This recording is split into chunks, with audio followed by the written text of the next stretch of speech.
Could Five Nights at Freddy's actually happen in real life? Killer animatronics stalking you through dark hallways, possessed robots with superhuman speed, a pizzeria where children's screams echo from metal tombs. It sounds impossible, but in 1993, 4 people were murdered at a Chuck E. Cheese while animatronics watched. The technology to build Freddy exists. The AI to make him hunt you is real. And somewhere out there, the perfect storm of tragedy and technology is waiting to happen.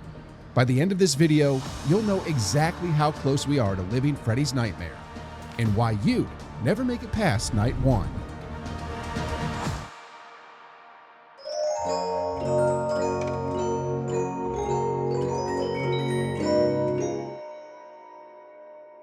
To understand why this nightmare feels so real, you need to know the lore. And trust me, it's darker than you think. William Afton seemed like a normal guy, an engineer and co-founder of Freddy Fazbear's Pizza, a family restaurant chain with animatronic shows. But Afton was obsessed with something twisted: immortality. In his sick mind, the answer lay in something called remnant, a substance that could supposedly trap souls in objects. So he started using the Spring Bonnie mascot costume to lure children to the back of the pizzeria. And then, well, you can imagine what happened next. Between 1983 and 1987, at least 5 children disappeared. Officially, they were never found, but Afton had killed them and hidden their bodies inside the animatronics themselves. Here's where it gets supernatural. The souls of these children became trapped in the robots, turning them into killing machines driven by revenge. This explains why the animatronics behave so strangely. They're not just malfunctioning, they're literally possessed by the spirits of murder victims. Each character carries their own tragedy.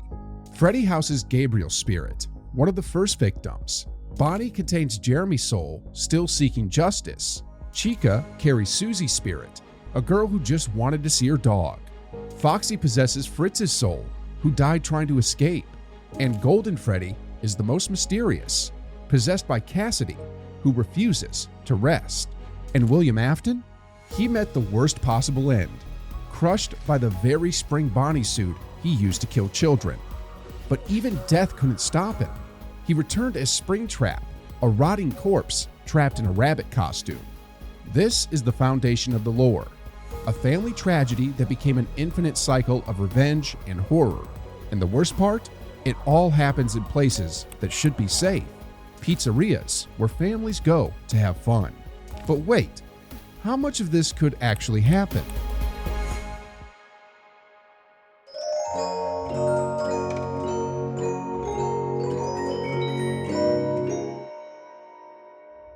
Here's where it gets genuinely scary. Scott Cawthon, the creator of Five Nights at Freddy's, didn't pull this idea out of nowhere. Before FNAF, he made family-friendly and even Christian games. But then he released Chipper & Sons Lumber Company, and people complained that the characters looked like creepy animatronics.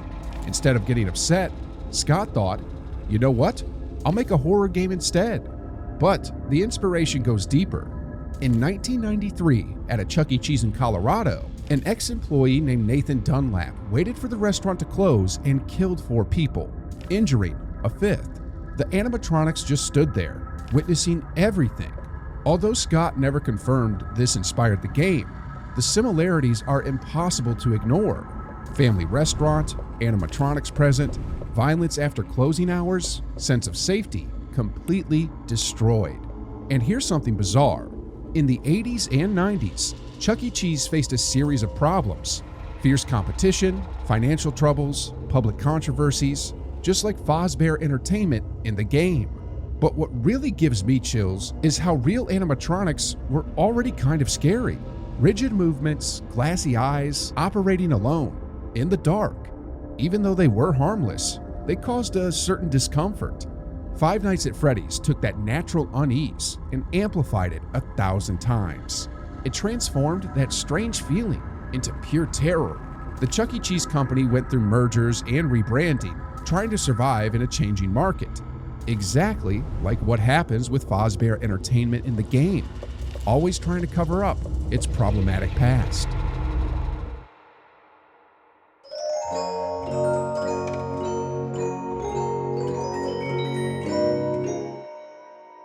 Now comes the question that won't go away. Could Five Nights at Freddy's animatronics actually exist? Let's analyze this scientifically. First, mobility. Real animatronics are bolted to the floor or follow simple tracks. Most only move their upper bodies. That's because full mobility is extremely complicated. In FNAF, Freddy walks through corridors, Foxy runs at 17 miles per hour, Bonnie crouches. This would require complex joints in the knees, ankles, hips. Each joint is a potential failure point. Speaking of Foxy, he runs at 17 miles per hour according to fans. That's almost as fast as the Cheetah robot, which reaches 18 miles per hour. But here's the catch. Cheetah needs a massive external power source and only works in controlled lab conditions. Foxy does this in the dark, changing direction in tight corridors without a power cable. Impossible. That's the biggest problem. Energy. Real robots that make complex movements consume absurd amounts of power. They need to be plugged into the wall or have batteries that last only minutes. The FNAF animatronics work all night long, opening doors, walking, running. Where's the power source? No current technology allows this. Then there's the programming. Real animatronics follow pre-programmed routines. They do the same movements repeatedly, without improvisation. In FNAF, they make real-time decisions, react to your actions, coordinate strategies. This would require artificial intelligence that even the most advanced labs haven't created. And then there's the issue of mechanical resistance. In real life, the more complex the robot, the more things can go wrong. Every servo, every motor, every sensor can break. The FNAF animatronics work perfectly night after night, even being neglected in a bankrupt pizzeria. In reality, they'd be broken within the first week. So no, the Five Nights at Freddy's animatronics couldn't exist with current technology. But what if they could?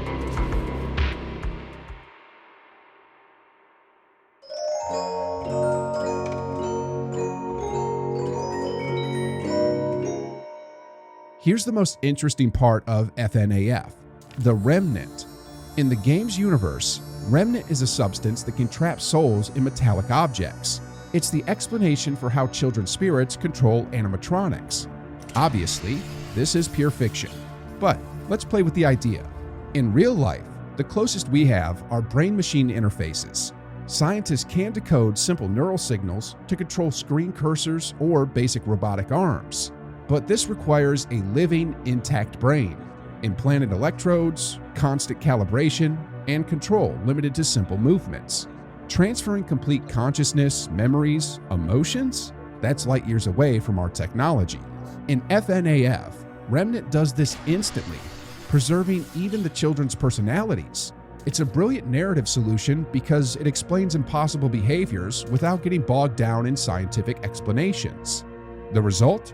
Animatronics that aren't just machines. They're traumatized victims seeking revenge. This adds an emotional layer to the horror that regular robots wouldn't have. Possession in FNAF works because it breaks all engineering rules. The animatronics don't need to follow physical laws because they're driven by supernatural forces. That's why they can do things no real robot could.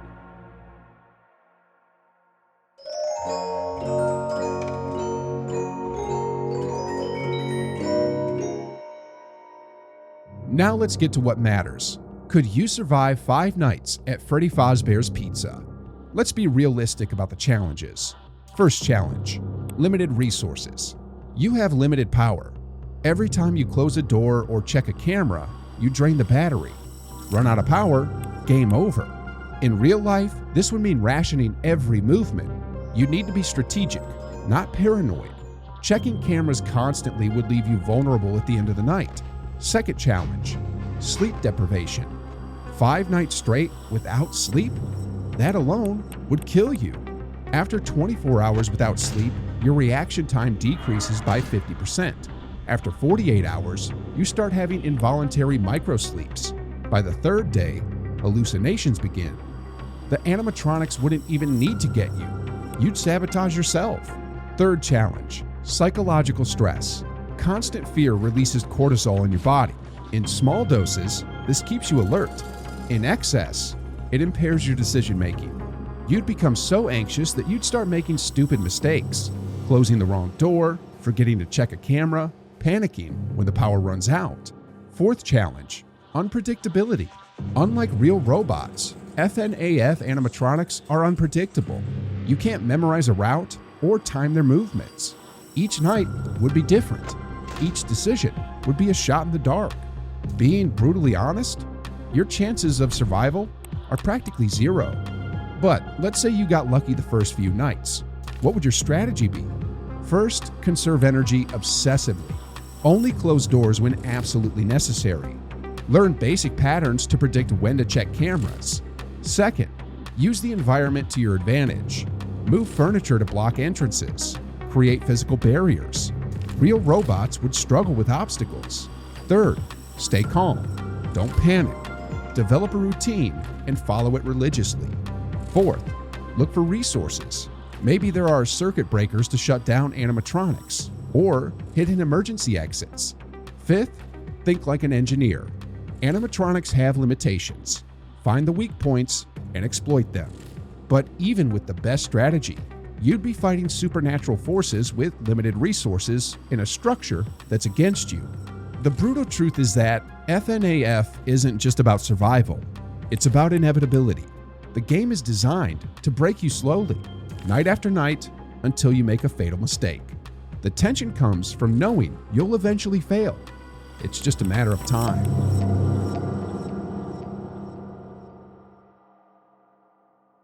The horror of Five Nights at Freddy's works because it takes familiar things and turns them into threats. Real animatronics are slow, noisy, and stuck in place. In the game, they become fast, unpredictable predators, machines that seem almost alive. This mix of mundane mechanics and supernatural horror is what makes the series so effective. It's not just about jump scares, it's about how vulnerable you'd feel in that office, facing something familiar that suddenly became dangerous. The genius of FNAF is transforming a place of childhood fun into a claustrophobic nightmare. It takes our nostalgia for family pizzerias and completely corrupts it. The series succeeds because it understands that the scariest monsters are the ones that were once meant to bring joy. Those cheerful children's entertainers become harbingers of death, and places of laughter become tombs. So, what would your survival strategy be?